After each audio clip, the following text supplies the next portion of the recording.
Hello students, SRD academy पे कल हम लोगों ने पेट का सिलेबस डिस्कस किया था, नोटिफिकेशन किया था और आज हम लोग इसका जो है प्रीवियस ईयर करने जा रहे हैं।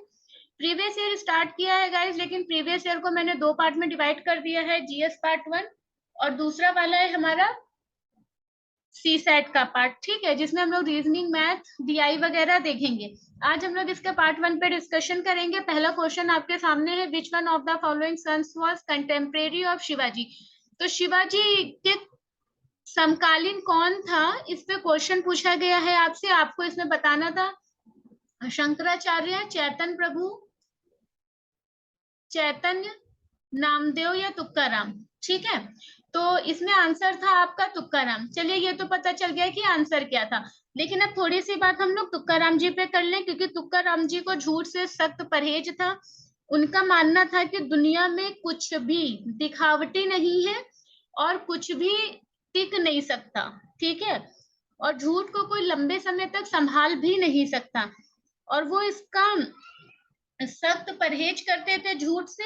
इसीलिए उनको नामदेव का इसीलिए उनको नामदेव का रूप माना जाता था। ठीक है, क्या माना जाता था? तुक्काराम जी झूठ से परहेज करते थे। उनका मानना था कि झूठ लंबे समय तक टिक नहीं सकता। ठीक है, और उनका यह भी मानना था कि दुनिया में कोई भी दिखावटी चीज नहीं टिकती। अगर आपने दिखावा किया है, आपने झूठ बोला है, तो नो डाउट वो कहीं ना कहीं सामने आ ही जाएगा। और वो किसके रूप माने जाते थे? नामदेव के रूप माने जाते थे। ठीक है, कहाँ पे थे ये? महाराष्ट्र में थे। कहाँ पे थे गाइस? ये महाराष्ट्र में थे। और माना जाता है महाराष्ट्र के में एक जगह है पुणे, और पुणे में एक देहू नाम का कस्बा था। 17वीं शताब्दी में वहीं पर इनका जन्म हुआ था। बहुत छोटे परिवार से थे। ठीक है, क्योंकि इनके पिताजी छोटे से कारोबारी थे। फेमस ये हो गए। इनको स्वप्न आया था। किसने स्वप्न? इनके स्वप्न में कौन आया था? माना जाता है चैतन्य जो थे, चैतन्य नामक साधु ने तुक्काराम को स्वप्न में आकर उपदेश दिया था। किसका उपदेश दिया था गाइस? राम कृष्ण हरि मंत्र। राम कृष्ण हरि मंत्र। तो राम कृष्ण हरि मंत्र क्या मतलब? हरि मतलब क्या? विष्णु, यानी विठुल। ठीक है, क्योंकि विष्णु को कई नाम से जाना जाता है। तो ये किसके परम भक्त थे? विष्णु जी के। ठीक है, अब देखिए, एक क्वेश्चन तो आपका यहां से हो गया। हो सकता है कि नेक्स्ट क्वेश्चन आपसे शंकराचार्य पे पूछ लिया जाए, क्योंकि शंकराचार्य भी बहुत ही इंपॉर्टेंट पर्सनैलिटी है। नामदेव के रूप में इन्हें जाना जाता था। चैतन्य ने इनको सपने में राम कृष्ण मंत्र का उपदेश दिया था, जो फिजिकली नहीं था। स्वप्न मतलब इमेजनरी था, ड्रीम में था, सपने में था, वहां पर उनको उपदेश दिया गया था। ठीक है, आई होप कि सारी बातें आप लोगों को क्लियर होगी होंगी तुक्काराम जी के बारे में। हम लोग अब नेक्स्ट क्वेश्चन की तरफ मूव करेंगे। बंगाल के प्रथम गवर्नर जनरल कौन थे? रिपीटेड क्वेश्चन है, पता नहीं कितने बार कितने एग्जाम्स में रिपीट हो चुका है। बंगाल के प्रथम गवर्नर जनरल कौन थे? तो आई होप कि आप लोग इसका आंसर कर चुके होंगे कि बंगाल के गवर्नर जनरल कौन थे। Lord Ripon, Lord Lytton, Lord Warren Hasting या लॉर्ड क्लाइव। सिंपल सा क्वेश्चन था, रिपीटेड है, कई साल का रिपीटेड क्वेश्चन है guys. IAS, PCS, RO, ARO सारे एग्जाम्स में पूछा जा चुका है। यूपी ट्रिपल एससी के कई एग्जाम्स में पूछा जा चुका है। लॉर्ड वॉरेन हेस्टिंग, लॉ जो वॉरेन हेस्टिंग थे, अगर इनके कार्यकाल की बात की जाए तो वो 1732 से 1880 तक था। ठीक है, 1772 में फोर्ड विलियम्स बंगाल के प्रेसिडेंट के पहले गवर्नर, और 1774 में बंगाल के पहले गवर्नर जनरल बने। ठीक है, तो ये कब बने? कार्यकाल इनका 1732 से था, और 1774 में बंगाल के ये पहले गवर्नर जनरल बने। क्लियर है? इन्होंने काम क्या क्या किए थे? अब देखिए, आपसे ये पूछ लिया, हो सकता है अगला क्वेश्चन आपसे रिपन, लेटन या क्लाइव पर हो, या फिर वॉरेन हेस्टिंग ने क्या क्या वर्क किया था उस पर हो। तो दोहरी प्रणाली का उन्मूलन करा था, जो रॉबर्ट क्लाइव द्वारा स्थापित की गई थी, डुअल सिस्टम, ठीक है, उसको इन्होंने हटा दिया था।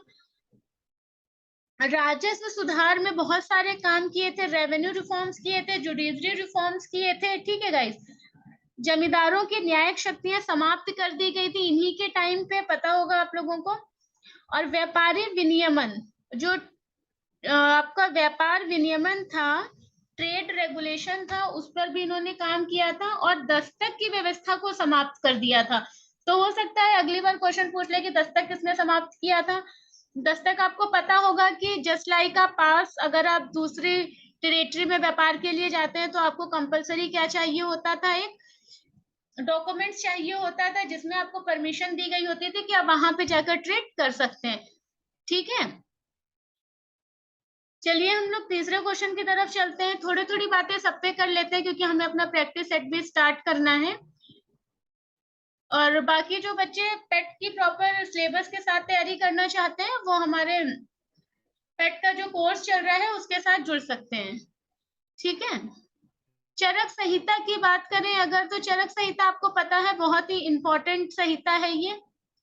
चरक संहिता पर भी 3 क्वेश्चन हमने देखे, तीनों रिपीटेड क्वेश्चन थे, जो कई साल, मतलब कई सालों से कई एग्जाम्स में पूछे जा चुके हैं। अगर प्रीवियस ईयर आपने आरओ का भी अच्छे से लगाया था तो पेट क्वालिफाई करना कोई बहुत बड़ी बात नहीं थी। चरक संहिता संबंधित है। अगर चरक संहिता की बात करें तो आपको पता है चरक संहिता मेडिसिन से संबंधित थी, ठीक है। चरक संहिता किससे संबंधित थी, मेडिसिन से संबंधित थी। चरक संहिता आयुर्वेद, तो वेद पता होंगे आपको, 4 वेद होते हैं, तो 4 वेदों में जो आयुर्वेद है हमारा, तो उसका एक मूल ग्रंथ है। चरक संहिता जो है वो आयुर्वेद का एक मूल ग्रंथ है।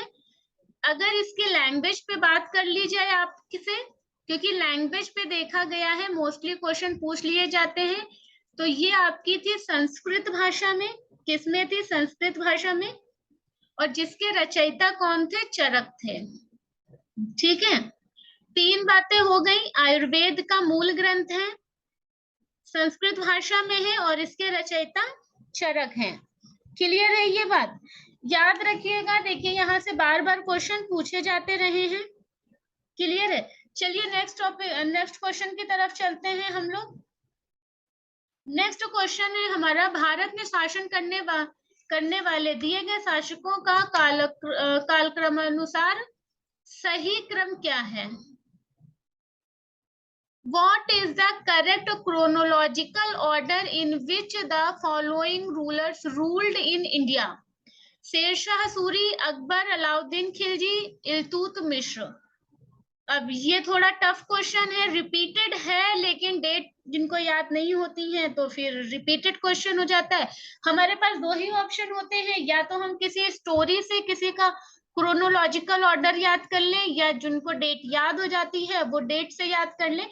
जैसे मुझे डेट से याद नहीं होती है तो हम स्टोरी को रिलेट करके याद कर लेते हैं। कुछ बच्चों का बहुत अच्छा फैक्ट समझने का और रटने का टैलेंट होता है तो वो डेट से याद कर लेते हैं। अब आप ये खुद समझ लीजिए कि आप किससे कर सकते हैं, ठीक है गाइस, कि आप किससे कर सकते हैं।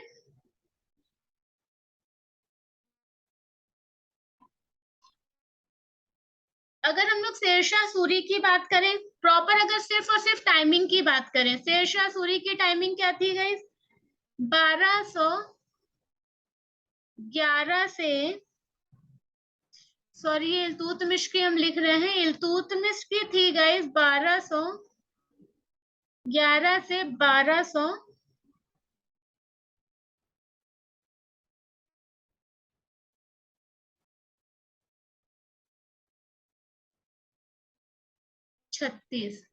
अच्छा, एक तरीका और है क्वेश्चन याद करने का या क्वेश्चन करने का। थोड़ा सा पीडीएफ डिस्टर्ब कर जाता है, ये क्या हो रहा है, ठीक है। इल्तुतमिश की अगर हम बात करें तो आपको याद होगा जब गुलाम वंश की बात होती है तो इल्तुतमिश कौन था, गुलाम था। और गुलाम वंश इन सारे के सारे जो दिए हुए हैं शासक उनमें सबसे पहले था, ठीक है। सबसे पहले का मतलब क्या होता है कि वो सबसे पहले हुआ, तो इसका जो टाइमिंग था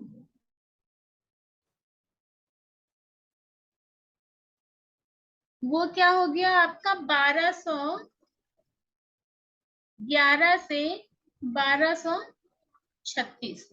ठीक, तो अब हम लोग अपने क्या क्वेश्चन ये चेक कर सकते हैं जाके ऑप्शन, बिल्कुल चेक कर सकते हैं। देखिए फोर्थ वाला आपको पता है कि पहला है इल्तुतमिश, तो आप दो को एलिमिनेट कर सकते हैं, दो को एलिमिनेट कर सकते हैं मतलब ये वाला काट दीजिए और ये वाला काट दीजिए, मतलब अब कंपटीशन सिर्फ दो में पता है बचा है, और अगर आपको इनमें से किसी एक का और टाइम पता होगा तो आप ये आराम से कर पाएंगे। ठीक, फिर दूसरी बात करें शेरशाह सूरी, तो शेरशाह सूरी तो नहीं हो सकता क्योंकि शेरशाह सूरी कब हुमायूं अकबर का टाइम था, उस टाइम पे रहे थे। ठीक है, हुमायूं के टाइम पे बेसिकली इन्हें देखा जाता है, तो ये तो हमारा जब मुगल्स का पीरियड स्टार्ट हुआ था तब था, तो मुगल पीरियड से पहले क्या था, खिलजी वंश था। सही है ना, खिलजी वंश था। तो दूसरा क्या हो जाएगा हमारा ये वाला, तो आंसर आपका क्या निकल कर आएगा इसमें सी। देखिए आंसर तो हमने निकाल लिया, हाँ, ठीक है, अगर हमें नहीं भी बाकी कुछ पता था तो हमने आंसर तो निकाल लिया, क्योंकि शेर शाह सूरी और अकबर क्या थे बाद में, तो और हुमायूं क्या था, हाँ, हुमायूं क्या था, अकबर से उनका रिलेशन था, तो जाहिर सी बात है ये अगर हुमायूं के समकालीन थे तो ये अकबर के समकालीन नहीं हो सकते, फिर ये फर्स्ट हो जाएगा और ये फोर्थ हो जाएगा। ठीक है, आंसर निकल गया, सबकी डेट मेंशन कर दे रहे हैं, शेर शाह सूरी की डेट लिख लीजिए कितनी है, 1540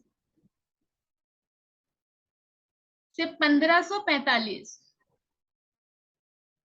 ठीक है, अलाउद्दीन खिलजी, अलाउद्दीन खिलजी की डेट है आपकी 1296 से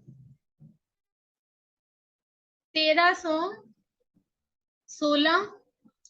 अकबर है वहीं पर आपके 1556 से 605। अब बचे इल्तुतमिश, तो इल्तुतमिश सबसे पहले थे 1211 से 1236। अब समझ में आ गया होगा कि सी आंसर कैसे हुआ हमारा।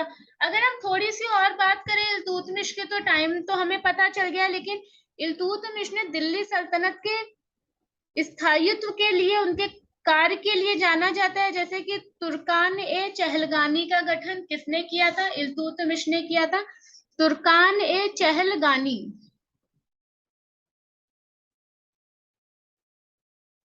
तुर्कान ए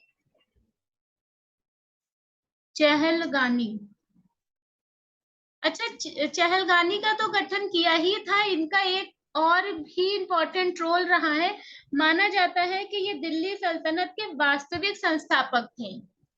ठीक है, इनको रियल फाउंडर माना जाता है किसका, दिल्ली सल्तनत का।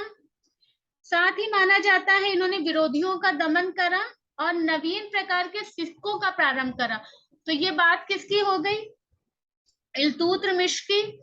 थोड़ी सी बात और करें तो सुल्तान ने आजम की उपाधि धारण की थी, और इन्होंने अपनी राजधानी जो है दिल्ली को बनाया था, क्योंकि आपको पता होगा इससे पहले जो कुतुबुद्दीन ऐबक था उसकी लाहौर रही थी। ठीक है, और वो भी एक क्या था, गुलाम था, और इल्तुतमिश भी एक गुलाम थे।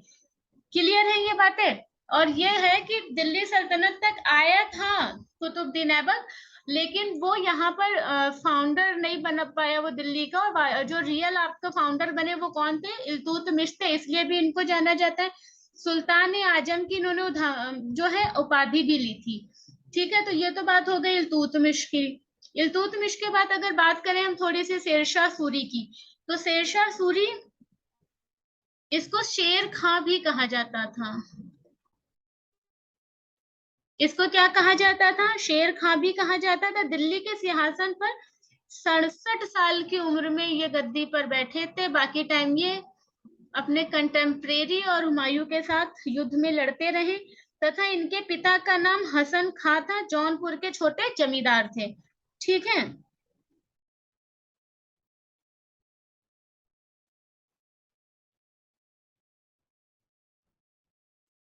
एक स्टोरी और इनके बारे में कही जाती है कि मोहम्मद शाह ने क्या कहा था, बाहर खां लोहानी था, उसकी मृत्यु हो गई थी और शेरशाह ने उसकी विधवा जो थी दूदू बेगम से विवाह कर लिया था और दक्षिण बिहार के ये शासक बन गए थे। कौन? शेरशाह सूरी। अब हम लोग बात करते हैं अकबर की। तो अकबर का जन्म अमरकोट में हुआ था। ठीक है, अकबर का जन्म कहाँ हुआ था? अमरकोट में हुआ था। हुमायूं के भाई हिंदल के शिया गुरु मीर बाबा दोस्ता, जिनको शेख अली अकबर की पुत्री थी। ठीक है, और ये कौन थी? अकबर की माता थी। माता जी कौन थी? हमीनो बानो बेगम, हमीना बानो बेगम। क्लियर है? चलिए बात कर लेते हैं लास्ट शासक हमारे कौन से हो गए। सारे शासक हो गए गाइस हमारे। नेक्स्ट क्वेश्चन की तरफ चलते हैं। नेक्स्ट क्वेश्चन दिया हुआ है,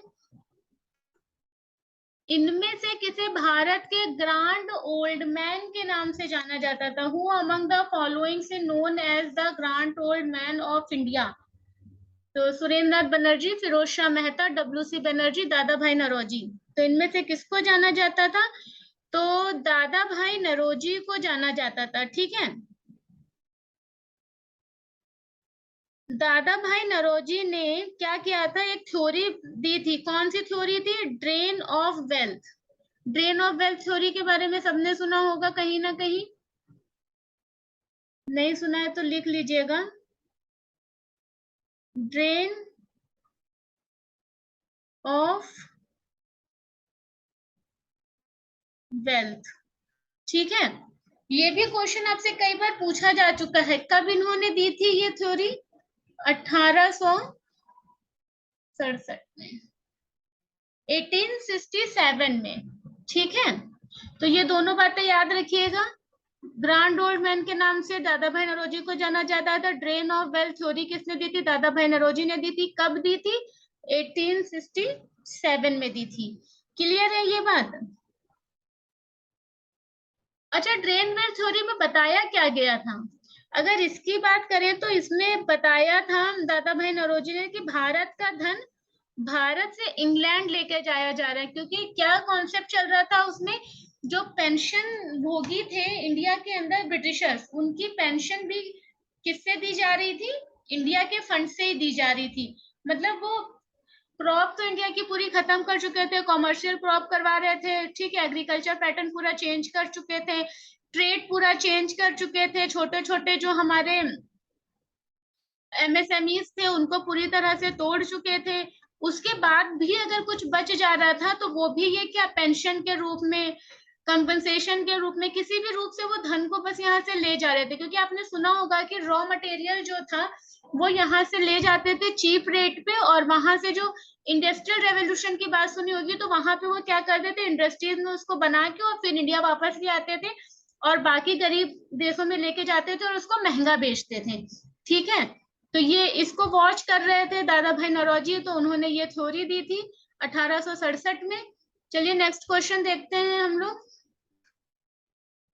सन 1915 से 16 में किसके नेतृत्व में 2 होम रूल लिंक शुरू किए गए थे? बिल्कुल सिंपल सवाल है, इससे आसान सवाल कोई नहीं हो सकता। एनी बेसेंट और लोकमान्य तिलक ने।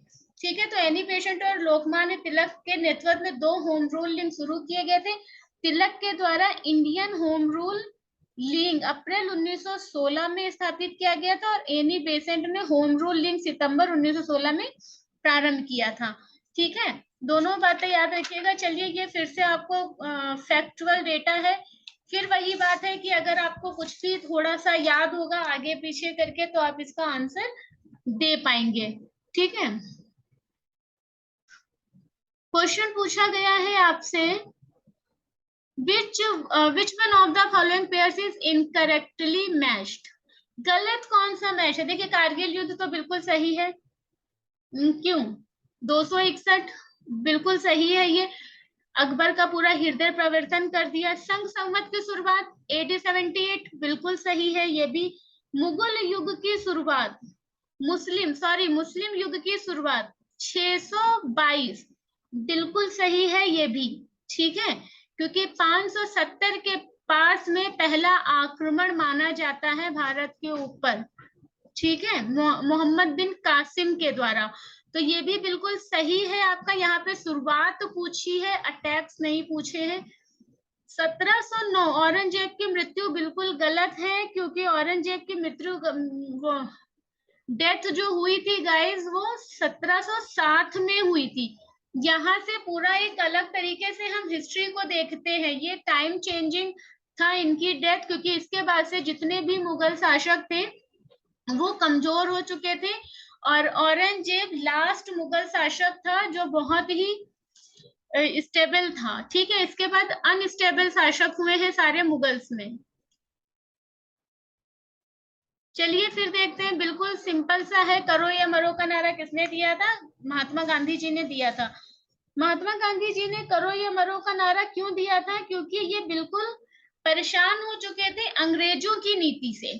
ठीक है, अंग्रेजों से वो रिक्वेस्ट करते थे, वो इनको चीट करते थे, फिर ये उनसे रिक्वेस्ट करते थे, ये फिर उनको चीट करते थे, ये छोटे छोटे आंदोलन करते थे, वो उठाकर इनको जेल में डाल देते थे। तो बहुत ही अराजकता टाइप की स्थिति पैदा हो गई थी, और ऊपर से फिर गरम दल, नरम दल, और पूरा विभाजन हो गया, सूरत विभाजन हो गया। तो गांधी जी भी लास्ट में बिल्कुल परेशान हो चुके थे, तो उन्होंने भी कहा कि ठीक है, अब भारत छोड़ो आंदोलन, क्विट इंडिया मूवमेंट स्टार्ट किया उन्होंने, और बोला कि ठीक है, अब चाहे करो, चाहे मरो, चाहे जाओ, चाहे रहो, लेकिन अब हमें क्या करना है? डू और डाई, हमें आजादी लेके ही रहेंगे अब। ठीक है, तो करो या मरो का नारा किसने दिया था? महात्मा गांधी ने दिया था भारत छोड़ो आंदोलन के समय। तो क्विट इंडिया मूवमेंट के टाइम में एक स्लोगन दिया गया था, कौन सा दिया गया था? डू और डाई का दिया गया था। 8 अगस्त 1942 को अखिल भारतीय कांग्रेस कमेटी की बैठक में। तो 1942 में, देखिए कमेटीज आपके लिए हमेशा इंपॉर्टेंट रहती हैं। तो 8 अगस्त 1942 में कांग्रेस की जो कमेटी थी ना, उसमें भारत छोड़ो प्रस्ताव पेश किया गया था। तो क्विट इंडिया रेजोल्यूशन अगर आपसे पूछ लिया जाए कि वो कब लाया गया था? 8 अगस्त 1942 Akhil Bharatiya all Indian Congress committee की बैठक में। ठीक है, और कब? 8 अगस्त को। 9 अगस्त 1942 को भारत छोड़ो आंदोलन प्रारंभ कर दिया गया था। मतलब रेवोल्यूशन कब लाया गया? रेजोल्यूशन 8 अगस्त 1942। 1942 में ही डू और डाई का स्लोगन किसने दिया था? महात्मा गांधी जी ने। इसको पास कर दिया गया, और 9 अगस्त 1942 को ही क्विट इंडिया मूवमेंट स्टार्ट कर दिया गया। ठीक है, तो ये भी याद रखिएगा, इंपॉर्टेंट क्वेश्चन है ये। तो बहुत ही इंपॉर्टेंट क्वेश्चन है, हर बार पूछा जा चुका है एग्जाम्स में। Match the followings. ठीक है, ब्रह्म समाज की स्थापना, रामकृष्ण मठ, आर्य समाज, सत्यशोधक समाज। तो इसमें आपको पेयरिंग करनी थी। ठीक है, पेयर बनाना था। तो सिंपल सी चीज है कि पेयर बनाने में भी अगर आपको, अब हम ये डेफिनेटली कह सकते हैं कि अगर आपको 2 से 2 तक पता है, अगर एग्जामिनर सिंपल बनाएगा तो पहले में ही बहुत सिंपल, पहले में आपको आंसर मिल जाएगा। बहुत टफ बनाएगा तो फिर वो 3 तक लेके जाएगा, फिर 4 तक आपको उसके साथ फाइट करनी ही पड़ेगी, वरना 2 मैच के बाद आपको आंसर मिलना स्टार्ट हो जाते हैं। अब देखिए ब्रह्म समाज की अगर हम बात करें, ब्रह्म समाज सिंपल सा है। ब्रह्म समाज सबको पता है, इसके संस्थापक कौन थे? राम मोहन रॉय। इसीलिए देखिए उन्होंने क्या करा है, मिला के ही दे दिया, यानी गलत कौन सा है? खाली ये वाला। अब फाइट बची 3 के बीच में। ठीक है, रामकृष्ण मिशन। अच्छा, जो रामकृष्ण जी थे ना, रामकृष्ण जो थे वो स्वामी विवेकानंद जी के गुरु थे, और शारदा इनकी वाइफ थी। ठीक है, हमारे वहाँ उत्तर प्रदेश में जो लोग हैं और जो लखनऊ में है वो जानते होंगे कि स्वामी विवेकानंद मठ बना हुआ है, शारदा लाइब्रेरी बनी हुई है। ठीक है, और स्वामी विवेकानंद जो मठ बनवाया, जो इन्होंने जो मठ बनवाया था, तो वो रामकृष्ण मिशन के लिए बनवाया था। ठीक, तो रामकृष्ण कौन थे? स्वामी विवेकानंद जी के गुरु थे। तो ये वाला हो जाएगा आपका रामकृष्ण मिशन। तो अब ये देखिए, अब आपको क्या मिल गया? 2 से 1 मिल गया, तो मतलब ये भी खत्म हो गया। अब कौन सा बचा? बस फाइट बची है इन दोनों के बीच में। तो ये तो सेम सेम है। अब देखिए ये टफ क्वेश्चन बनाने की कोशिश की गई थी, इसीलिए आपको अभी तक आंसर नहीं मिला है। आर्य समाज, आर्य समाज में सिंपल था, आर्य समाज दयानंद सरस्वती का था, ये रहा। तो ये 2 हो जाएगा। देखिए 2 का 2 भी मैच करके ही दे दिया है आपको। अब 5 या 4 का फाइट है, मतलब एग्जामिनर चाह नहीं रहा था कि आप किसी भी तरह से इसको करें, इसलिए उसने और ज्यादा कर दिया। सत्यशोधक समाज महाराष्ट्र याद होगा, ज्योतिबा राय फुले। ठीक है, ज्योतिबा राय फुले, ये रहा आंसर हो जाएगा इसका बी गाइस। क्लियर है, आंसर हो जाएगा इसका बी। मॉडर्न हिस्ट्री के क्वेश्चन है गाइस ये आपके, एक तो क्वेश्चन है, दूसरा क्वेश्चन करना कैसे है, दोनों ही बातें जो है डिपेंड करती हैं। और मैच द फॉलोइंग में तो एलिमिनेशन वाला जितना भी है ना प्रोसेस हमेशा यूज करना चाहिए। सलाला पनबिजली परियोजना किस नदी पर स्थित है? देखिए, the सलाला hydro electric project is located across the river. अब ब्यास है, रावी है, चेनाब है और झेलम है।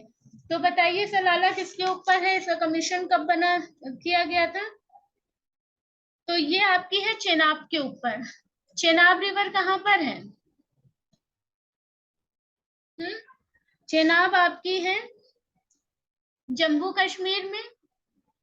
ठीक है, जम्मू कश्मीर की ये रिवर है, जम्मू एंड कश्मीर। इंपॉर्टेंट है, कोई भी परियोजना होगी वहां पे इंपॉर्टेंट जो होती है। इस परियोजना को वर्ष 1987 में शुरू किया गया था। कब शुरू किया गया था गाइस? 1987 में। ठीक है, याद रखिएगा। चेनाब जेएंडके में है। चेनाब का पहली बार क्वेश्चन नहीं है, अगर प्रीवियस ईयर उठाकर देखेंगे पीसीएस और आरओ के या अदर स्टेट पीसीएस के, यूपी ट्रिपल एससी लेवल के भी, तो अभी तक कोई भी क्वेश्चन ऐसा नहीं मिला है जो प्रीवियस ईयर का ना रहा हो। ठीक, बसंत विश्व होता है। अब बताइए, ये तो आपका ज्योग्राफी का क्वेश्चन है। वर्नल एक्विनॉक्स टेक्स प्लेस ऑन, तो आपको पता होना चाहिए कि सन का मूवमेंट क्या होता है, अर्थ का क्या होता है। देखिए, ये आपका सन होता है, इसे हम लोग इमेजिनरी अर्थ मानते हैं। ठीक है, क्योंकि अर्थ क्या करती है, सूर्य के चारों तरफ चक्कर लगाती है, जिसे हम क्या बोलते हैं, परिक्रमण बोलते हैं, यानी रेवोल्यूशन बोलते हैं। ठीक है, और एक होता है पृथ्वी का अपने एक्सेस पे घूमना। पृथ्वी का अपने एक्सेस पे घूमना किस लिए रिस्पॉन्सिबल होता है? दिन और रात के लिए, डे एंड नाइट के लिए रिस्पॉन्सिबल होता है। लेकिन जो सीजनल चेंज की बात कर रहे हैं यहाँ पर जो है वसंत विषु, ये क्या है आपका? सीजनल चेंज है, यानी मौसम में बदलाव। और मौसम में बदलाव जो होता है वो किसके द्वारा होता है? पृथ्वी का सन के चारों ओर घूमना, यानी परिक्रमण या रेवोल्यूशन। क्लियर है गाइस? तो अगर पृथ्वी इसके चारों तरफ घूमेगी तो क्या होगा? जब ये जब ये कैप्रिकॉर्न और कैंसर होता है ना, दो चीजें होती हैं, ज्योग्राफी पढ़नी पड़ेगी भाई इसके लिए आप लोगों को। ये हमारा इक्वेटर है, ये कैंसर है, ये कैप्रिकॉर्न है। तो ये हमारा जो है ना इक्वेटर, इक्वेटर अर्थ को इक्वली टू पार्ट्स में डिवाइड करता है। ये होता है हमारा नॉर्थ हेमिस्फीयर और ये होता है हमारा साउथ हेमिस्फीयर। और जब सन हमारा यहाँ पर होता है, ठीक है, जब मकर रेखा पर होता है सन, तो यहाँ पर विंटर होते हैं। क्या होते हैं? विंटर। लेकिन जब कैंसर ये होता है, कर्क पे होता है, तो यहाँ पर समर होता है। अब देखिए, इस समय हमारे वहां समर दिख रहा है कि नहीं दिख रहा है? तो यहाँ पे तो डायरेक्ट रिलेशन आपको ये दिखेगा। तो यहाँ पर भी डायरेक्ट रिलेशन दिखता है। जब यहाँ पर होती है अर्थ, तो कहीं पर वर्षा होती है, ठीक है, कहीं पर बसंत ऋतु आती है। तो मौसम में ये चेंजेस हो रहे होते हैं। तो वही आपसे डायरेक्ट क्वेश्चन, ज्योग्राफी का बेसिक एनसीईआरटी क्लास 6 का क्वेश्चन है ये। जिसने नहीं पढ़ी है एनसीईआरटी वो पढ़ के देखो, बेसिक क्वेश्चन है ये आपका। बसंत विषु होता है, तो ये कब होता है गाइस बसंत विषु आपका? सिंपल सा है, 21 मार्च को होता है। ये रहा आंसर आपका। ठीक है, 21 मार्च को क्यों होगा? अब आपको पता होगा कि अर्थ का जब मूवमेंट होगा तो स्थिति को ऑफशोर बिंदु दक्षिण गोलार्ध को छोड़कर उत्तरी गोलार्ध की तरफ पहुंच जाता है। यानी जो हमारा सन होता है वो साउथ हेमिस्फीयर में ना होकर नॉर्थ हेमिस्फीयर में होता है। और नॉर्थ हेमिस्फीयर में होने के कारण हमारी जो पृथ्वी है वो सन के डायरेक्ट कांटेक्ट में होती है। और हमारे वहां क्या होता है? मौसम में चेंज हो रहा होता है, जिसको हम लोग बसंत ऋतु बोलते हैं। और आपको याद होगा कि मार्च के टाइम में हमारे वहां होली आती है, सीजन में चेंजेस होते हैं। ठीक है, कोई भी त्योहार अनलॉजिकल नहीं होता है, सबका एक अपना इंपॉर्टेंस होता है। जैसे कि जब हमारा सन जो है साउथ में चला जाता है, तो हम लोग जब, और वो डायरेक्ट किस पर होता है? मकर रेखा पर होता है, तो वहां पर हम क्या मनाते हैं? बड़ा दिन मनाते हैं जिसको 25 दिसंबर बोला जाता है। क्लियर है? चलिए बात करते हैं नेक्स्ट क्वेश्चन की।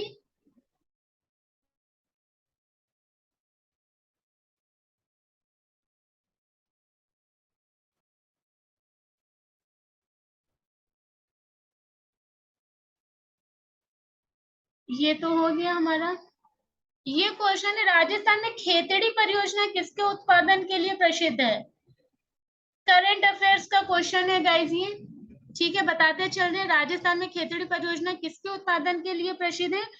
तो वो है तांबा, यानी आपका copper. The Khetri project in Rajasthan is famous for the production of copper. ठीक है, तो राजस्थान में खेतड़ी परियोजना तांबा उत्पादन के लिए प्रसिद्ध है।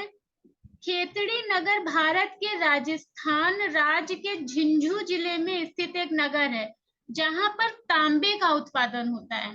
ठीक है, करंट अफेयर्स का क्वेश्चन है। करंट अफेयर्स में कोई भी चीज आ गई है तो फिर आपको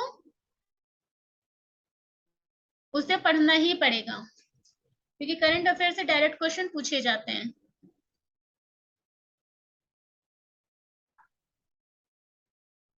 खेतड़ी परियोजना के बाद नेक्स्ट क्वेश्चन है हमारा, सुभाष चंद्र बोस के ऊपर बिल्कुल सिंपल क्वेश्चन पूछा हुआ है, कई बार क्वेश्चन आ चुका है गाइस ये भी। जब सुभाष चंद्र बोस ने भारतीय राष्ट्रीय कांग्रेस के अध्यक्ष पद से इस्तीफा दिया तो इस पद पर प्रस्ताव किससे दिया गया? तो मतलब इनको जो है, इनको रिप्लेस किसने किया? डॉक्टर राजेंद्र प्रसाद जी ने। ठीक है, इनको क्या किया गया था?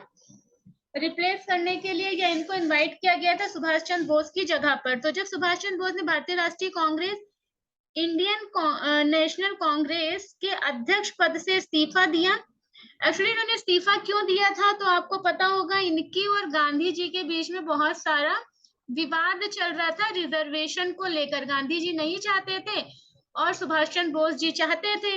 इसी के बीच में पूना पैक्ट हुआ, 3 गोल में सम्मेलन हुए, सॉल्यूशन नहीं निकल रहा था, बहुत ही परेशान हो चुके थे। इन्होंने क्या किया, कुछ हासिल किया कुछ खोया, क्योंकि गांधी जी तो अनशन पे बैठ जाते थे तो फिर इनको, जो उनको बहुत रिस्पेक्ट करते थे, बस ये दोनों की आइडियोलॉजी थोड़ी सी अलग थी। ठीक है, आइडियोलॉजी अलग थी लेकिन इनके रिलेशंस को लेकर जो बात की जाती है गाइस वो बिल्कुल भी डिस्टर्ब नहीं थे, बस आइडियोलॉजी अलग थी। तो जब सुभाष चंद्र बोस ने भारतीय राष्ट्रीय कांग्रेस पद से इस्तीफा दिया तो डॉक्टर राजेंद्र प्रसाद को प्रस्ताव दिया गया था कि वो यहाँ पर आ जाएं, और 1939 में सुभाष चंद्र बोस ने कांग्रेस अध्यक्ष पद के चुनाव में पट्टाभी सीतारमैया को हराकर अध्यक्ष बने थे। तो पट्टाभी सीतारमैया को किसने हराया था? सुभाष चंद्र बोस ने हराया था, और ये कहां पर आ गए थे? अध्यक्ष पद पर आ गए थे। बोस की जीत पर गांधी जी ने कहा कि सीतारमैया की हार मेरी हार है। गांधी जी से मनमुटाव होने के कारण सुभाष चंद्र बोस ने अध्यक्ष पद से इस्तीफा दे दिया था।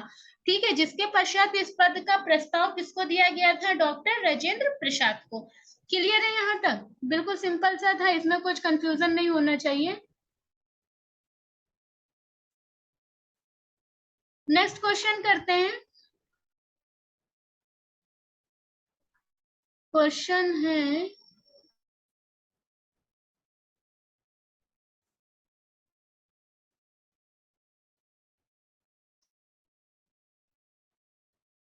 निम्नलिखित में से कौन सी हिमालय नदी तंत्र की नदियां हैं? अरे भाई एकदम simple question. Which of the followings are rivers of the Himalayan river system? अरे हिमालयन रिवर अगर नहीं भी पता है ना तो गोदावरी काट दो भाई, चार तो हो ही नहीं सकता किसी भी हालात में। ठीक है, कावेरी काट दो, कावेरी और गोदावरी तो पेनिनसुलर रिवर है। पेनिनसुलर इंडिया कहाँ पर है हमारा? ये जो पार्ट है ना ये हमारा पेनिनसुलर इंडिया है, गोदावरी महानदी। ठीक है, कावेरी तो ये सब तो यहाँ की है, तो ये तो हिमालय की हो नहीं सकती, क्योंकि हिमालय का पार्ट तो ये ऊपर जाकर ऐसे करके बनता है फिर नॉर्थ ईस्ट की तरफ जाता है गाइस। तो यहाँ पर हमारी गंगा, जो गंगा के मैदान में उतरती हैं, और ब्रह्मपुत्र जो यहाँ से इधर वाले से घूम के यहाँ पे आती हैं। तो हिमालय नदी तंत्र की नदियां कौन सी होंगी गाइस? 2 और 3? नहीं भाई, 2 और 3 कैसे हो जाएंगी? हिमालय की होंगी। हाँ ठीक है, 2 और 3। क्लियर है, ये आपका आंसर हो जाएगा 2 और 3। अगर आपको हिमालय की पता थी तो भी इजी क्वेश्चन था, और अगर आपको पेनिनसुलर की पता थी तो भी इजी क्वेश्चन था। अब आपका क्वेश्चन आता है इकोनॉमिक्स का। ये क्वेश्चन था आपका ज्योग्राफी और मॉडर्न हिस्ट्री के, अभी तक हम लोग कर रहे थे। ये क्वेश्चन आया हुआ है आपका बैंक रेट के ऊपर। बैंक रेट क्या होता है? बैंक रेट मींस, तो सबसे बड़ी बात है कि बैंक रेट होता क्या है। चलिए बैंक रेट की बात करते हैं। तो ऑफिशियल रेट ऑफ इंटरेस्ट, देश के केंद्रीय बैंक द्वारा ली जाने वाली आधिकारिक ब्याज दर। Official rate of interest charged by the central bank of the country. तो पूछा गया है आपसे बैंक दर क्या होती है। तो सबसे पहले समझ लीजिए कि जो बैंक दर होती है वो आपकी यही होती है, official rate of interest charged by the central bank of the country. ठीक है। और बाकी के जो आपके स्टेटमेंट्स है ना, बैंकिंग संस्थाओं के लाभ की दर बिल्कुल भी नहीं। बैंक तो देंगे तो वो कहाँ से उनको लाभ होगा, उनके तो कैपिटल में से निकल जाएगा, या उनके प्रॉफिट या डिविडेंड में से निकल जाएगा। दूसरा है आपका interest rate charged by schedule banks. No, ये भी बिल्कुल गलत है, अनुसूचित बैंकों द्वारा ली जाने वाली ब्याज नहीं है। Interest rate charged bye money lenders. अरे बैंक रेट की बात कर रहे हैं आरबीआई, बिल्कुल सिंपल सा क्वेश्चन है, ये भी इकोनॉमिक्स का है। कांजीरंगा राष्ट्रीय उद्यान कहाँ पर है? असम में है, कोई दूसरी बात ही नहीं है। कांचीरंगा के बारे में सुन लीजिए, सिचुएटेड इन असम। कांचीरंगा राष्ट्रीय उद्यान कहाँ सिचुएटेड है? असम में है। कांचीरंगा राष्ट्रीय उद्यान एक सींग वाले घोड़ों, घोड़े नहीं है सॉरी, गेंडों के लिए, ठीक है, के लिए प्रसिद्ध है। और कांजीरंगा राष्ट्रीय उद्यान को वर्ष 1985 में विश्व धरोहर, वर्ल्ड हेरिटेज घोषित किया था। और वर्ल्ड हेरिटेज किसके द्वारा घोषित किया जाता है? यूनेस्को के द्वारा। यूनेस्को क्या है? एक संस्था है जो विश्व में जितनी भी टेंजिबल और नॉन टेंजिबल हमारे इंपॉर्टेंस रखने वाले साइट्स हैं उनको इंपॉर्टेंस प्रोवाइड करवाता है, उनके कंजर्व और प्रोटेक्शन की बात करता है। ठीक है, उनका कंजर्व करता है। कंजर्वेशन मतलब होता है उनका संरक्षण करता है। ठीक है, नेक्स्ट क्वेश्चन देते हैं, इकोनॉमिक्स का ही है। इनमें से किस प्रकार की अर्थव्यवस्था में संसाधनों पर निजी अधिकार होते हैं और आर्थिक गतिविधियों का मुख्य उद्देश्य लाभ अर्जित करना होता है? सिंपल सी बात है कि in which of the following types of economy resources are owned privately. यहीं से पता चल गया कि ये कैपिटलिस्ट इकोनॉमी की बात कर रहे हैं। ठीक है, और फिर उसमें इन्होंने जोड़ दिया है resources our own privately and the main objective behind economic activities in the profit making. तो ये होती है हमारी कैपिटलिस्ट इकोनॉमी। कैपिटलिस्ट इकोनॉमी में पूरा का पूरा क्या होता है, ये कहाँ फॉलो की जाती थी? यूएस में फॉलो की जाती थी।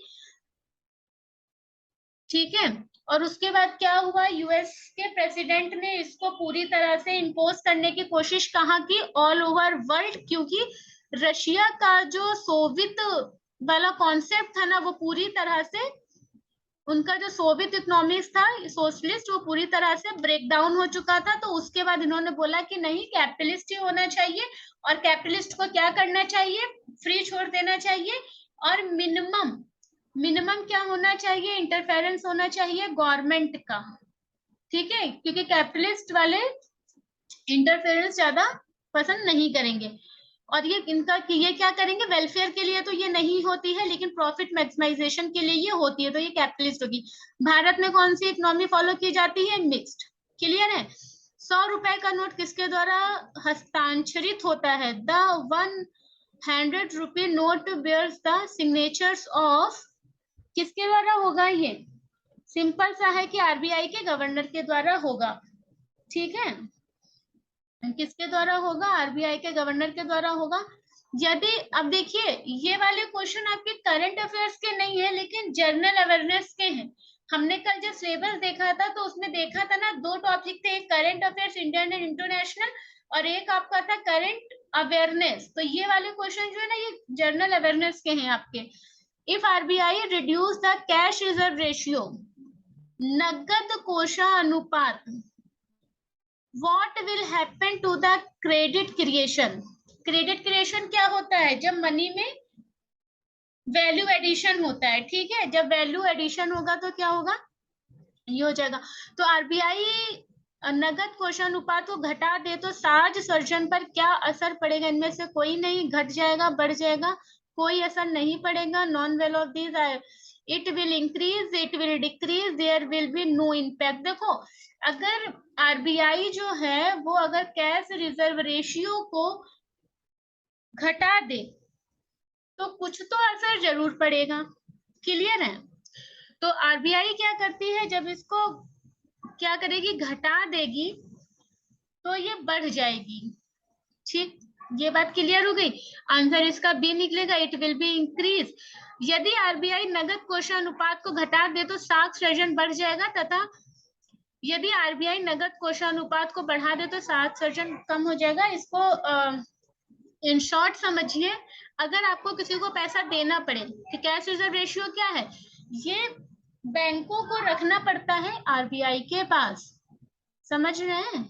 आरबीआई क्या है, सेंट्रल ऑफ बैंक, और ये है सारे अदर बैंक। और जो कैश रिजर्व रेशियो होता है, एक पर्टिकुलर अमाउंट इनको देना पड़ता है यहाँ पे। तो जब बैंकों का अगर मान लो 100 रुपए था, और वो अगर इसमें से कुछ परसेंट दे देंगे आरबीआई को, तो ये क्रिएशन में कैसे होगा, क्योंकि इसने क्या करा है, बढ़ा दिया है। तो इनको मान लो 2% रख रहे थे, तो अब ये 4% रखने लगे, तो ऑब्वियसली इनका कैपिटल कम होने लगा ना, तो ये फिर कैसे करेंगे? तो फिर क्रिएशन तो हो नहीं पाएगा, क्रेडिट क्रिएशन नहीं होगा। लेकिन हाँ, अगर ये इसको घटा देता है तो इनका क्रेडिट क्रिएशन होता है। ठीक है, तो इम्पैक्ट तो पड़ता है। इन्होंने बोला क्या है, कैश रिजर्व रेशियो अगर रिड्यूस कर दिया जाए तो क्या होगा, तो ये बढ़ जाएगी। लेकिन अगर क्वेश्चन ये होता कि अगर इसने बढ़ा दिया है, तो यहाँ पर ये वाला आंसर आपका सही हो जाता। ठीक है, चलिए नेक्स्ट क्वेश्चन की तरफ चलते हैं हम लोग।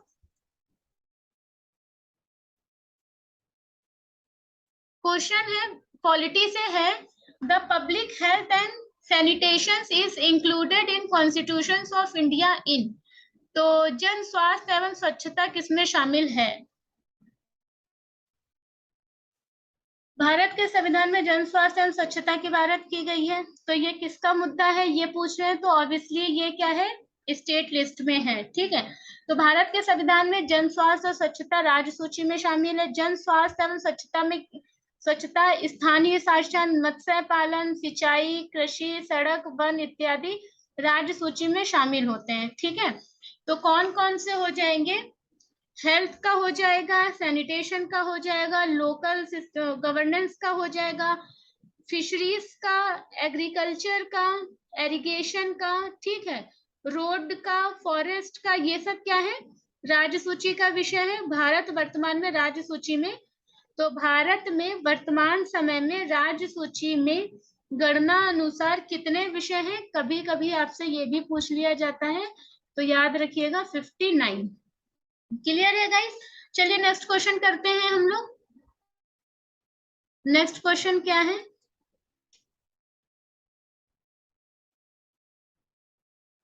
भारत में पंचायती राज व्यवस्था किसके अंतर्गत रखी गई है? Panchayati raj system in India is laid down under none of this directive, DP, fundamental duty, fundamental right. तो सिंपल सा क्वेश्चन था गाइस कि ये डीपीएसपी में है। ठीक है, अब देख लीजिए कि डीपीएसपी में कहां पर है ये। तो आर्टिकल कौन सा है आपका, 40।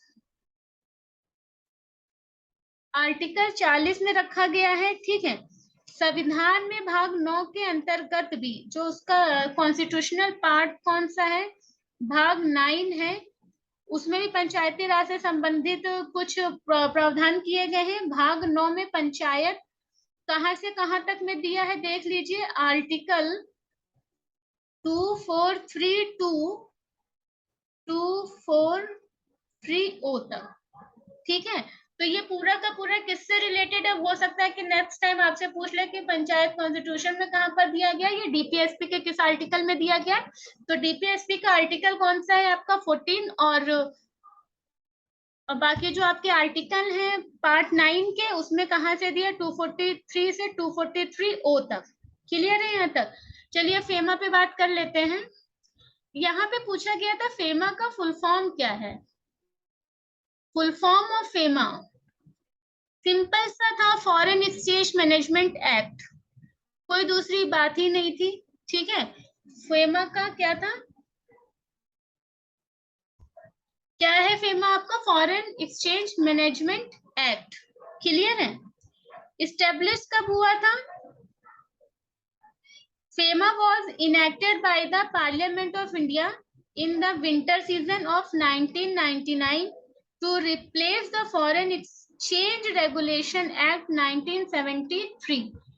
कब आया? 1999। रिप्लेस किसको किया? 1973 रेगुलेशन एक्ट को। ठीक है, याद रखिएगा, छोटी छोटी सी बातें हैं, आईएएस एग्जाम में नहीं तो हो सकता है अगले एग्जाम में फिर देखने को मिल जाए आपको। नेक्स्ट क्वेश्चन करते हैं, फिर से आपका क्वेश्चन जो है पॉलिटी से है। Who among the following moved the objective resolution in the constitute assembly. उद्देश्य प्रस्ताव की बात कर रहे हैं, निम्न में से किसने संविधान सभा में उद्देश्य प्रस्ताव रखा था? उद्देश्य प्रस्ताव को भी कई बार पूछा जा चुका है। इस उद्देश्य प्रस्ताव रखा था जवाहरलाल नेहरू ने। किसने रखा था गाइस? जवाहरलाल नेहरू ने रखा था। ठीक है, कब रखा था देख लीजिए, इसके ऊपर क्वेश्चन कई बार पूछा जाता है और हो सकता है इस बार फिर आपसे पूछ लिया जाए कि 13 दिसंबर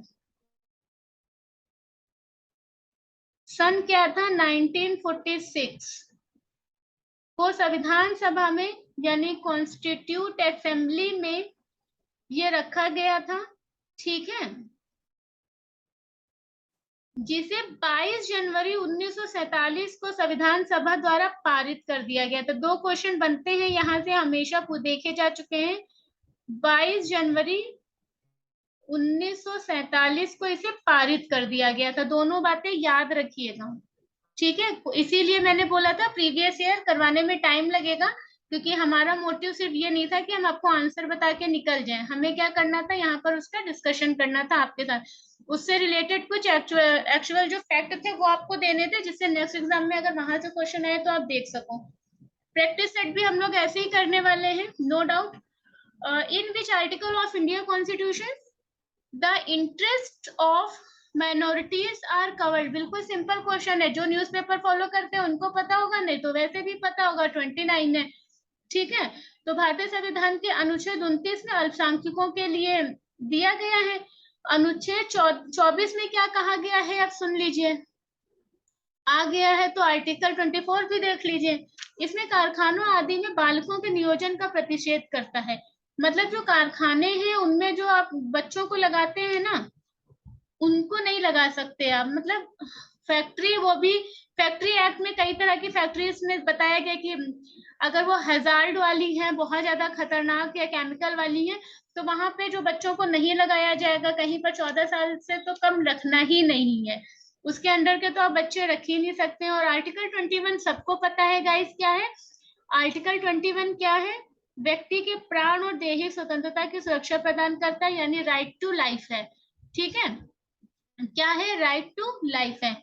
अब ये क्वेश्चन आ गया आपका साइंस का। ठोस चालक में धारा वाहक होते हैं। Current carriers in solid conductors are none of this, neutron, proton, free electron. तो इनमें क्या होता है? इनमें होते हैं आपके फ्री इलेक्ट्रॉन। ठीक है, ठोस चालक में मुक्त इलेक्ट्रॉन धारा वाहक होते हैं। वे इलेक्ट्रॉन जो परमाणु में किसी कक्षा में नहीं होते बल्कि स्वतंत्र रहते हैं, तो वो क्या होंगे? आपके मुक्त इलेक्ट्रॉन कहलाते हैं। ठीक है, क्या कहलाते हैं? फ्री इलेक्ट्रॉन कहलाते हैं। मतलब ना वो निगेटिव चार्ज हो रहे हैं ना पॉजिटिव चार्ज हो रहे हैं, हाँ, फ्री रहते हैं जो। शिक्षा का अधिकार एक मौलिक अधिकार है जो संबंधित है, अगेन पॉलिटी से क्वेश्चन है, सिंपल सा क्वेश्चन है। Right to education is a fundamental right which is related to. तो फंडामेंटल राइट कहाँ से कहाँ तक दिया है, अगर आपको पता है तो ये करने में दिक्कत बिल्कुल नहीं आएगी। और ये दिया हुआ है आपका फंडामेंटल राइट्स में आर्टिकल 21A में। ठीक है, आर्टिकल 19 है नहीं, क्योंकि वो आपका क्या है? फ्रीडम ऑफ स्पीच है।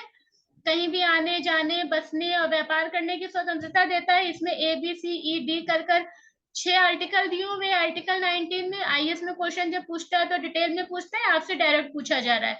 29 और 30 अभी हमने देखा है कि 29 किससे संबंधित है, माइनॉरिटीज से रिलेटेड है, ठीक है। और 30 क्या करता है, अल्पसंख्यकों के वर्गों को संरक्षण यानी उनको प्रोटेक्शन प्रोवाइड करता है, उनके शैक्षणिक संस्थानों यानी एजुकेशनल जो उनके इंस्टीट्यूट होंगे उनको स्थापित करने के लिए उनको परमिशन देता है। तो 29 और 30 तो आपके हैं, नन ऑफ दी सवाल नहीं उठा। आर्टिकल 21A है आपका, ठीक है। इसके तहत क्या कहा गया है कि 6 साल से 14 साल के बच्चे, क्या कहा गया है गाइस, 6 साल से 14 साल के बच्चे जो हैं उनको फ्री एजुकेशन प्रोवाइड करवाई जाएगी और कंपलसरी होगा ये, ठीक है। देखिए फंडामेंटल राइट्स जो है आपके और डीपीएसपी दोनों में डिफरेंस है। डीपीएसपी जो होता है आपका, डीपीएसपी और आपके जो फंडामेंटल राइट हैं दोनों में अगर आपको ये वाला नहीं मिल रहा है तो आप सुप्रीम कोर्ट, हाई कोर्ट कहीं भी जा सकते हैं, लेकिन जाएंगे कहाँ पे, सर्वोच्च न्यायालय, सुप्रीम कोर्ट। डीपीएसपी अगर आपको नहीं मिल रहा है तो आप कहीं पर भी क्लेम कर नहीं सकते, क्योंकि ये वेलफेयर की, स्टेट की बात करता है, ठीक है। और फंडामेंटल राइट ह्यूमन राइट्स की बात करता है।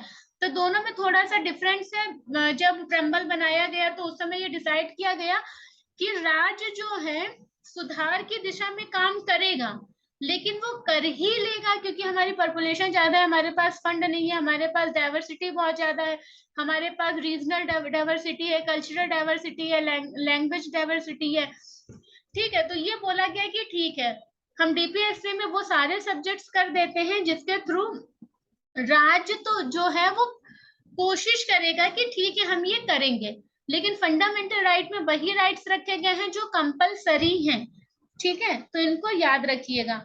और 19 आपको पता है वाक स्वतंत्रता देता है, फ्रीडम ऑफ स्पीच देता है, और इसके जो अलग अलग पार्ट है जब हम उनको पढ़ते हैं तो उसमें और भी कई सारे फ्रीडम्स देता है, ठीक।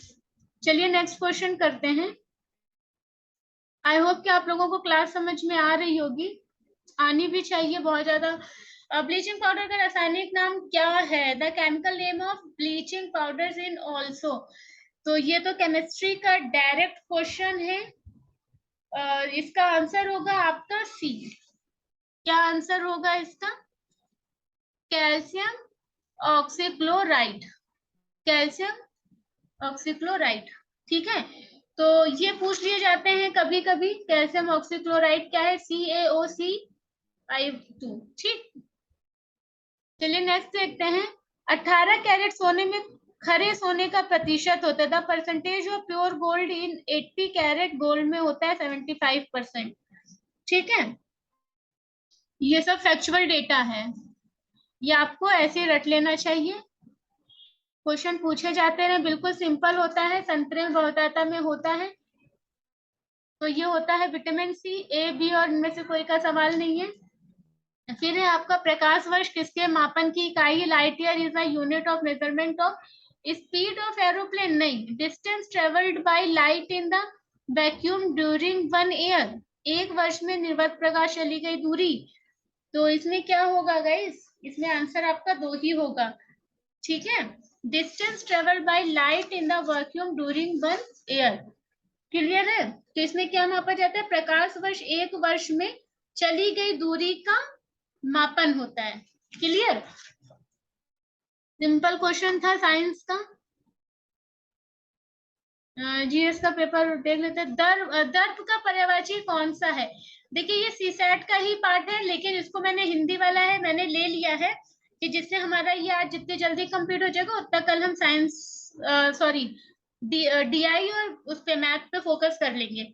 दर्प का पर्यायवाची क्या होता है, दर्प का पर्यायवाची होता है अहंकार, क्या होगा, अहंकार होगा। और इसके अन्य पर्यायवाची क्या है, अभिमान, घमंड। अभिमान कहते हैं ना उनको, वो बहुत अभिमानी, बहुत घमंडी है, जैसे कि बहुत अहंकारी हैं, तो दर्प का पर्यायवाची भी होगा अहंकार, ठीक है। इनके अलग वाले भी याद कर लेना। मन को हारने वाला, वाक्य के लिए नीचे दिए गए विकल्प में से एक चुनिए। मन को हरने वाला, मन को हरने वाला मनोहर होता है, क्यों, मनोहर, मन को हरने वाला वाक्य के लिए एक शब्द है मनोहर। जो मंद में उन्मत्त हो, वाक्य के लिए एक शब्द होता है मदमस्त। क्या होगा? मदमस्त। ये जो आपको दिया हुआ है इसका भी मीनिंग जान लीजिए। मदमस्त का क्या मतलब होता है? मन में उन्मत्त हो, मद में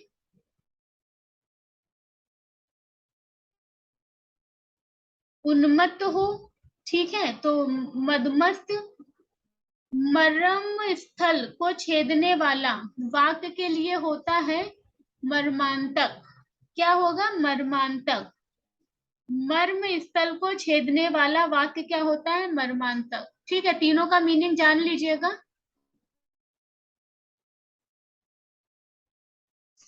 गागर में सागर भरना, जैसी याद है जिनका साहित्य रहा होगा उन्होंने पढ़ा होगा। मेरा साहित्य हिंदी रहा है तो मैंने इसको पढ़ा हुआ है।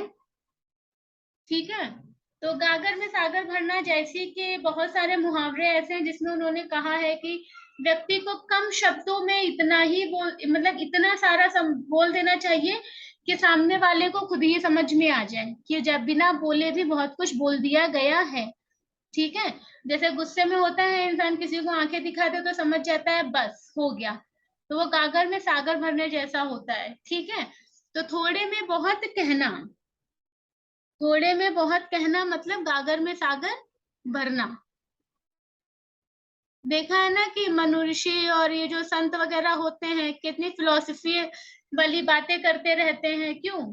शुद्ध वर्तनी का चयन कीजिए। शुद्ध, अब देखिए, अगर आपको लिखना आता है तो आप ये महत्वाकांक्षा कैसे लिखा जाता है? तो महत्वाकांक्षा, महत्वाकांक्षा, महत्वाकांक्षा या महत्वाकांक्षा, तो आंसर आपका इसमें बी होगा। ये ग्रामेटिकल एरर होती है हिंदी की जिसे आपको चेक करना होता है। ठीक है गाइस, देखिए और भी क्वेश्चन है। इंग्लिश का पैसेज है, इंग्लिश का पैसेज हम लोग कल करेंगे। लिया तो मैंने आज के लिए था लेकिन वीडियो मुझे लग रहा है बहुत ज्यादा बड़ा हो जाएगा गाइस। करंट का देख लेते हैं। कौन सी भारतीय दूरसंचार कंपनी विश्व की 5वीं सबसे मजबूत ब्रांड है? ये बिल्कुल सिंपल सा था भाई, इस समय बहुत ज्यादा चर्चा में रहा है। कई बच्चों का तो आंसर आ भी चुके होंगे इसमें। क्यों? कौन सी भारतीय दूरसंचार company, which India telecom company is world 5th strongest brand है? जियो। ठीक है, रिलायंस जियो। ब्रांड फाइनेंस ग्लोबल 500 रिपोर्ट आती है गाइस, कौन सी आती है? Brand finance global report 500। ठीक है, 2021 की रैंकिंग के अनुसार ये पूछा गया था और इसमें भारत की जो जियो कंपनी है उसको 5th रैंक मिली थी। ये आपका करंट अफेयर का क्वेश्चन था। दूसरा करंट अफेयर का क्वेश्चन है आपका bold, bamboo oasis on land in drought परियोजना हाल ही में भारत के किस राज्य में शुरू हुई है? तो ये शुरू हुई है आपकी राजस्थान में। ठीक है, ये करंट का क्वेश्चन था गाइस ये भी।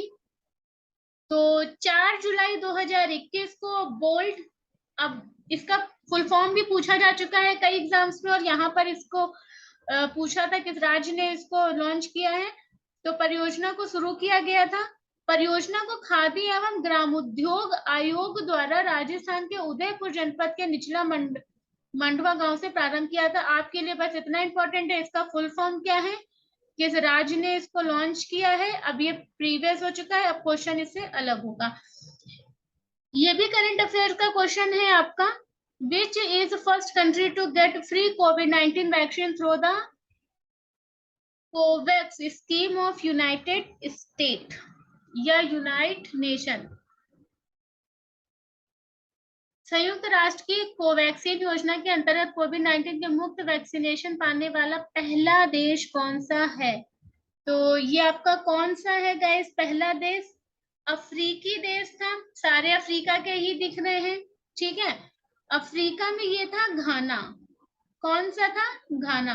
तो संयुक्त राष्ट्र की कोवैक्सीन योजना के अंतर्गत कोविड-19 की मुफ्त वैक्सीन वाला पहला देश बना घाना। ये ठीक है। अब निम्न में से किस शहर में लाइट हाउस परियोजना का क्रियान्वयन नहीं हुआ है? In which of the following cities light house project is not implemented? तो ये भी आपको बताना था, ये भी आपका करंट का क्वेश्चन है गाइस। तो ये पटना में नहीं हुआ है, ठीक है। पटना शहर में लाइट हाउस परियोजना का क्रियान्वयन नहीं हुआ है। लाइट हाउस परियोजना का क्रियान्वयन हुआ था, इम्प्लीमेंटेशन हुआ है इंदौर। इंदौर कहाँ पड़ता है आपका? मध्य प्रदेश में, ठीक है। राजकोट गुजरात, राजकोट आपका गुजरात में है। चेन्नई तमिलनाडु में है। आगरा त्रिपुरा में है, ठीक है। अगरतला त्रिपुरा, तो ये भी हो गया आपका। रांची झारखंड हो गया। लखनऊ उत्तर प्रदेश में लाइट हाउस परियोजना का इम्प्लीमेंटेशन हुआ है चेन्नई, रांची, अगरतला में। लखनऊ दिया होता, राजकोट दिया होता, या चेन्नई दिया होता, इंदौर दिया होता, तब भी आंसर हमारा सही होता, लेकिन पटना इसमें इंक्लूड नहीं है, ठीक है। करंट बेस्ड क्वेश्चन था आपका, ये भी करंट बेस्ड ही क्वेश्चन है आपका गाइस। उस भारतीय पहलवान का नाम क्या है जिस पर हाल ही में डोपिंग के लिए 2 साल का प्रतिबंध लगाया गया है?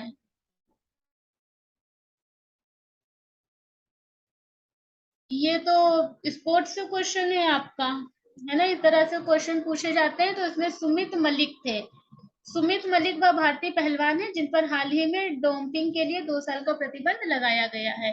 2 साल का प्रतिबंध लगाया गया है। 22 में क्वेश्चन फिर बन सकता है किसी और तरीके से, इसको भी तैयार कर लीजिएगा, या हम लोग तो करंट अफेयर्स जब करेंगे तो तैयार करवाएंगे ही। भारत का वह कौन सा प्रथम राज्य है जहां end to end e cabinet प्रणाली लागू की गई है? ये तो बहुत ही बढ़िया है। एंड टू एंड कहा गया? End to end e cabinet प्रणाली कहाँ स्टार्ट की गई है? ये हिमाचल प्रदेश में। आजकल हिमाचल प्रदेश बहुत ही डेवलपमेंट कर रहा है। तो फरवरी 2021 में यहाँ पर end to end e cabinet प्रणाली शुरू की गई थी हिमाचल प्रदेश में, ठीक है। नेक्स्ट क्वेश्चन देखते हैं करंट अफेयर्स का गाइस। ये भी है करंट अफेयर, देखिए आपका कंटिन्यू पूछा गया है। और करंट अफेयर्स आपका 19-20 का है ये वाला। किस भारतीय मंत्रालय द्वारा हाल ही में which Indian ministry recently launched UDISE plus for 2019 to 2022? तो सबसे पहले तो आपको यही पता हो कि UDISE क्या है। जब आप ये पता करेंगे तभी आपको पता चलेगा कि आखिर ये कहाँ से जुड़ी हो सकती है, ठीक है। तो यहाँ पे अगर हम बात करें तो ये है unified district information system for education. Education का नाम आते ही ये मिनिस्ट्री कौन सी हो जाएगी? शिक्षा मंत्रालय, मिनिस्ट्री ऑफ एजुकेशन, ठीक है। तो अगर आपको ये पता है इसका फुल फॉर्म तो भी आप इसको आराम से कर पाएंगे। अच्छा, unified district information system for education शुरू कब किया गया था? ये भी है, हो सकता है अगला क्वेश्चन ये भी हो जाए आपसे अगर हिस्ट्री पे की जाएगा। तो 2012 से 13 में ये शुरू किया गया था, जो प्रारंभिक और माध्यमिक शिक्षा के लिए, यानी जो आपके मतलब प्राइमरी वाले होते हैं और जो हायर एजुकेशन ना होकर खाली मतलब जो हायर एजुकेशन में होते हैं, ठीक है। सॉरी, हायर एजुकेशन में जो इंटरमीडिएट वाले होते हैं, ठीक है, माध्यमिक शिक्षा के लिए इसको शुरू किया गया था। यह एक एकीकृत इंटीग्रेटेड कॉन्सेप्ट है। यह स्कूली शिक्षा पर सबसे बड़ी प्रबंध सूचना प्रणाली में से एक है। यानी ये क्या है? मैनेजमेंट इंफॉर्मेशन सिस्टम है। तो मैनेजमेंट इंफॉर्मेशन सिस्टम है, किसने शुरू किया है? मिनिस्ट्री ऑफ एजुकेशन ने किया है। फुल फॉर्म इसका क्या है? Unified district information system for education. कब शुरू किया गया था? 2012 और 13 में, ठीक है। और किसने शुरू किया है? शिक्षा मंत्रालय ने। ये सारी बातें क्लियर रखिएगा। अंतरिक्ष में जाने वाली, ये भी इंपॉर्टेंट क्वेश्चन है, अंतरिक्ष में जाने वाली जनरल अवेयरनेस का है। भारतीय मूल की दूसरी अमेरिकी महिला अंतरिक्ष यात्री कौन है? ये करंट का क्वेश्चन है। Who is the second Indian born American women astronauts of flight to space? तो ये कौन होंगी हमारी?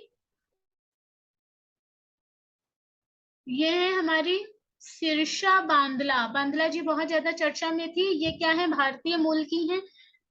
ठीक है, अंतरिक्ष में जाने वाली भारतीय मूल की पहली अमेरिकी यात्री कौन थी? कल्पना चावला।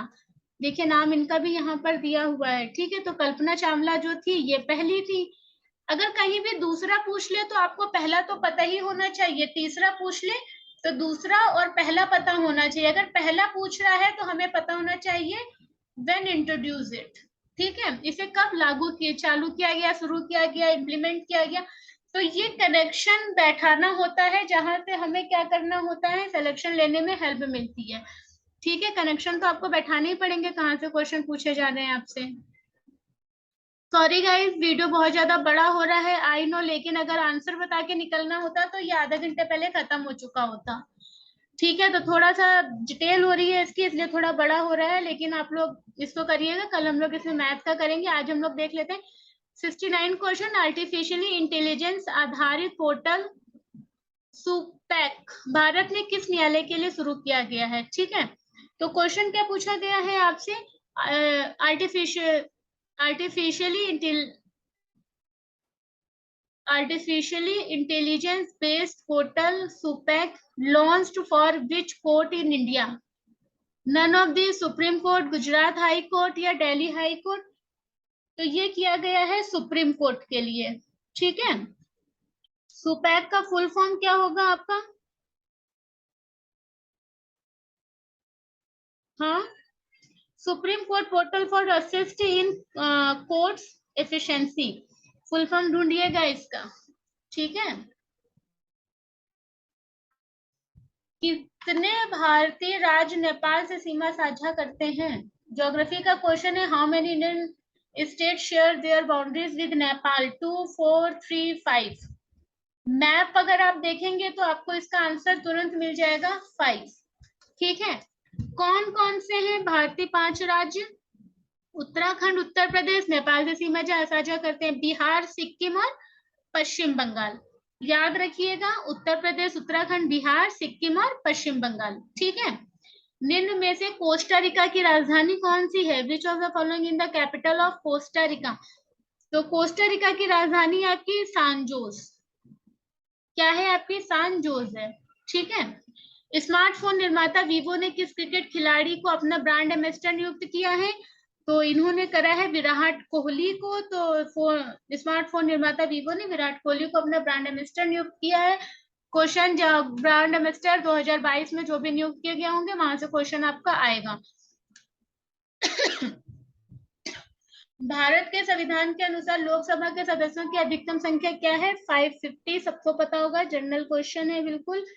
ठीक है, लोकसभा के सदस्यों किसके द्वारा चुने जाते हैं? डायरेक्ट जनता के द्वारा चुने जाते हैं। ठीक है, निर्वाचन प्रत्यक्ष यानी डायरेक्ट इलेक्ट्रोल द्वारा इनका चुनाव होता है।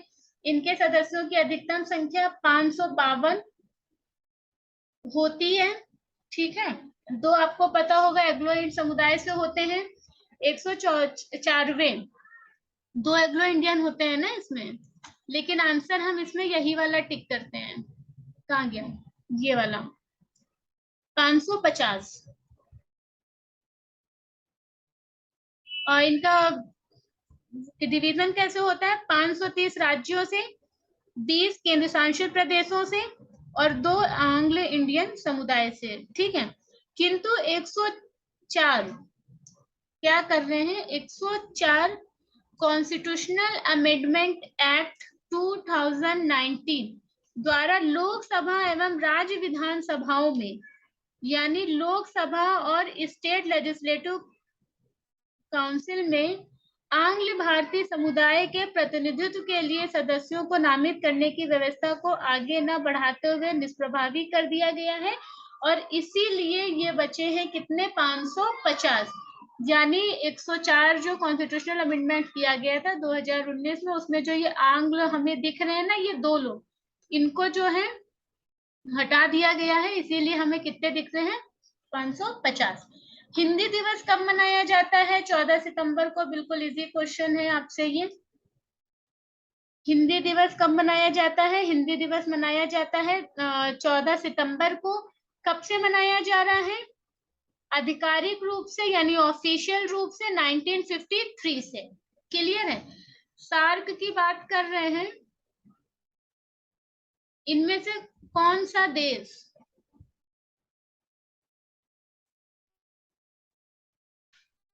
इनमें से कौन सा देश सार्क का सदस्य नहीं है?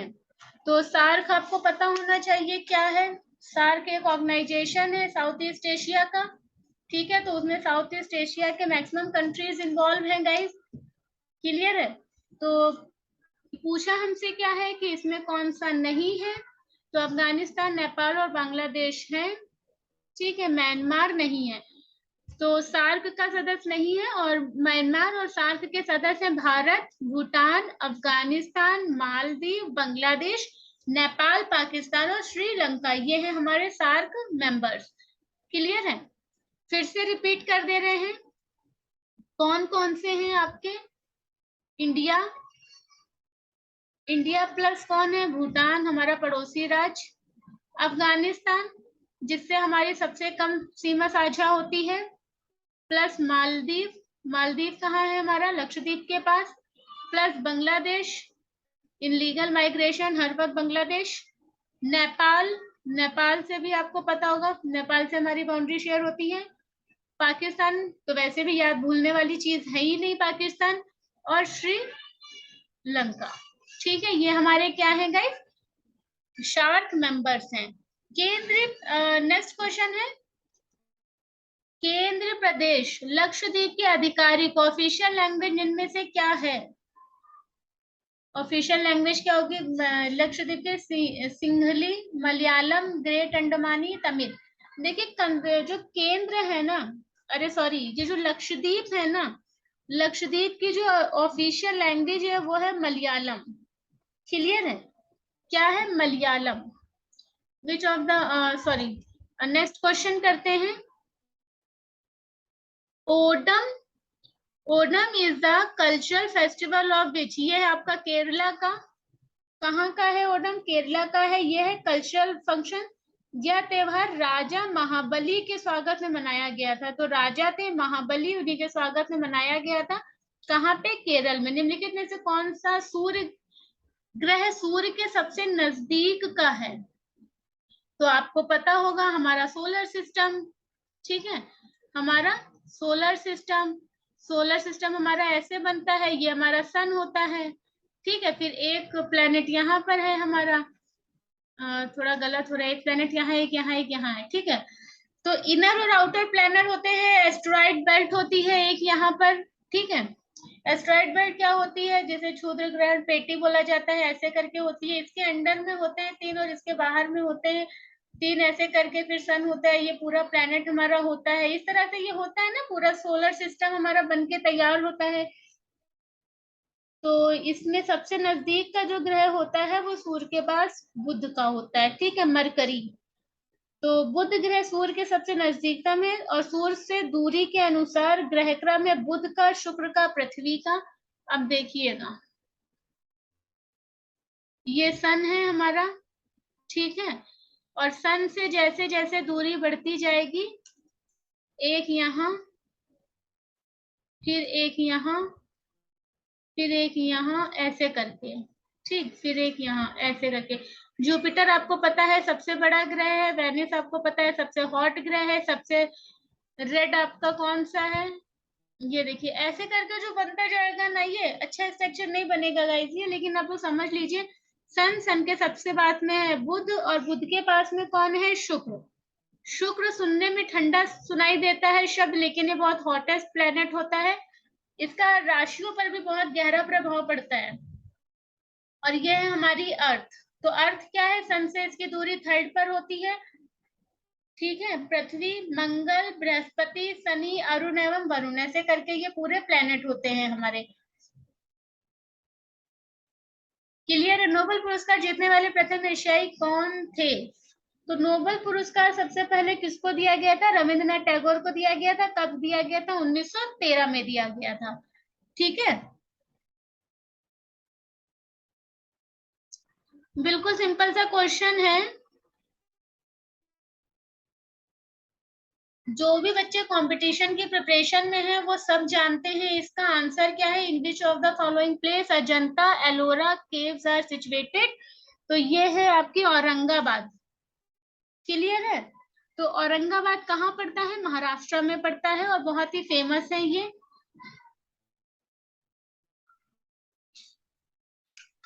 ठीक है गाइस, आज हम लोग यहीं तक लगते हैं। ये हमारा जीएस का लास्ट क्वेश्चन था। कल हम लोग हिंदी का पैसेज करेंगे, इंग्लिश का पैसेज करेंगे, एज वेल एज हम लोग क्या करेंगे, रीजनिंग और मैथ के क्वेश्चन जो हमने छोड़े हैं उसका करेंगे। आई होप कि आप लोगों को क्लास पसंद आई होगी।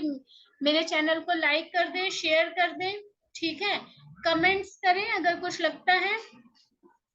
और हमारा टेलीग्राम चैनल पर इसका पीडीएफ मिल जाएगा आपको, और ये वीडियो भी अवेलेबल हो जाएगा, टेलीग्राम पर भी हो जाएगा। तो और हमारा टेलीग्राम चैनल आप लोग ज्वाइन ही कर लीजिए। वहां पे पर डे हम लोग क्या कर रहे हैं, 4 न्यूज़पेपर्स आपको देते हैं, प्लस करंट अफेयर्स के कुछ नोट्स वहां पे शेयर किए जा रहे हैं। तो आप लोग हमारा टेलीग्राम चैनल ज्वाइन कर लें। ओके, थैंक यू, बाय, कल मिलते हैं।